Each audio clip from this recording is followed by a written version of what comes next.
Hi, I'm Nick Wakeling, State Member for Furniture Gully and Parliamentary Secretary for Health, and welcome to my first report regarding the latest developments at Spring Street. The new Baillieu Coalition government has wasted little time in establishing a new, strong and transparent government that seeks to govern for all Victorians. We have focused on delivering on our election commitments, whilst also dealing with Labor's budget black holes, which have left a litany of unfunded or underfunded projects and blowouts. Law and order was a key plank of the election campaign. Our government has acted on this key concern of Victorians already by introducing to Parliament new laws to end suspended sentences for serious crimes and new laws to lift the cap on Victorian Police Protective Service officers, part of a range of new laws to govern their introduction onto every metropolitan and major regional rail station from 6 p.m. until last train, 7 days a week, to protect passengers. Further legislation has been introduced to strengthen laws for hoon drivers, which will see first-time offenders facing a loss of vehicle for 28 days, and third-time offenders having their cars crushed. Victoria's anti-hoon laws are set to get tougher, with heftier fines and longer vehicle confiscation periods. The government's revealed the details to 7 News as it moves to stop our young drivers from taking deadly risks. We'll mount operations as we see fit. That'll happen under even tougher anti-hooning laws. That will take a hoon driver's car off them for a first offence for 30 days. They'll have to pay the impoundment costs, the towage costs, the cost of the offence that they've incurred, but they're also going to have to undertake a safe driving course. Experts say less than 10% of young drivers have the right skills. Which you don't get taught when you get a licence. Just things as simple as sitting in the car correctly to give you control, where your vision should be, basically the science of driving.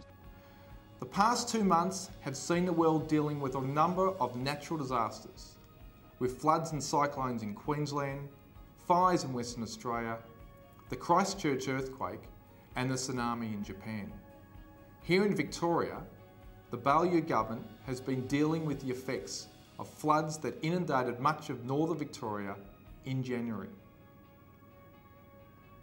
In contrast with our approach of taking a sensible, considered approach to governing and behaving in a disciplined and decent manner in Parliament, the Labor Party is not handling opposition at all well.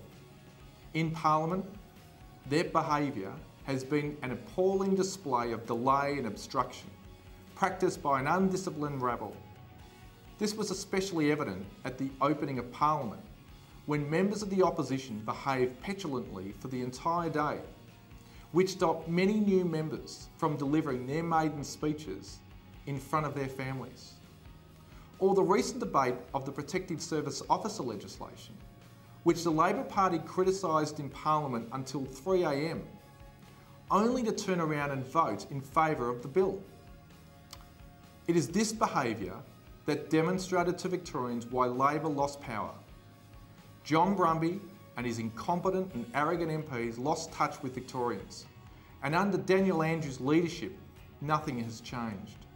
By contrast, our team, led by Ted Baillieu, has been getting on with the job, whether it is fixing the mess left behind with the desal plant, Mikey, smart meters, cost overruns in the fruit and vegetable markets, and even a maternity leave blunder created by Labor, which would have seen Rob Hull's own staff member miss out on maternity leave because of laws signed off by Labor in 2002. It is increasingly obvious that the former government just couldn't manage major projects. For example, it forgot to include the cost of the signals on the regional rail network and did not fund computers at the new Children's Hospital. Its supposed reputation as a good economic manager has been revealed as nothing more than a myth.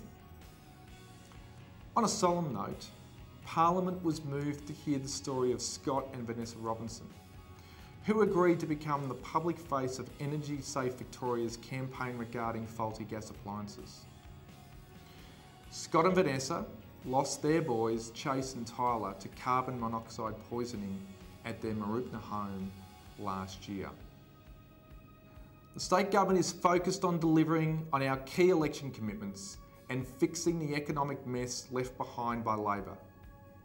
11 years of bungling and incompetence will take some time to repair, but rest assured we are determined, focused and working hard to keep the faith placed in us by Victorians. Thanks for your support.